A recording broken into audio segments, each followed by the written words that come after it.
મને એક વાત સમજાતી નથી કે જ્યારે આપણા વડીલો આપણા પૂર્વજો જીવતા ત્યારે કટમમાં વાળતા કે કુટુંબનો ભરોસો નહીં કરવાનો, કુટુંબ હારે કોઈ વ્યવહાર નહીં કરવાનો, તમે હાચવીને રહેજો, દગો દઈ દેશે, ફલાણું ઢીકડું ઘણું બધું સાવચેત રહેવાના આપણાને સલાહ શિખામણ દેતા હોય.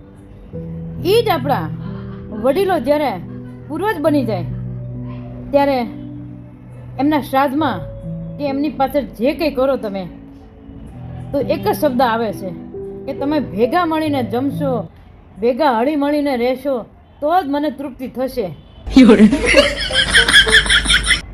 સારું સમજાતું નથી કે એટલા બધા કાન ભર્યા તે કાટ આવી ગયો કાનમાં. હવે એ બધાને ભેગા કરતા અમને ભીણ પડી જાય છે. કેમ આવું કર્યું? કેવી રીતે ભેગા કરવા?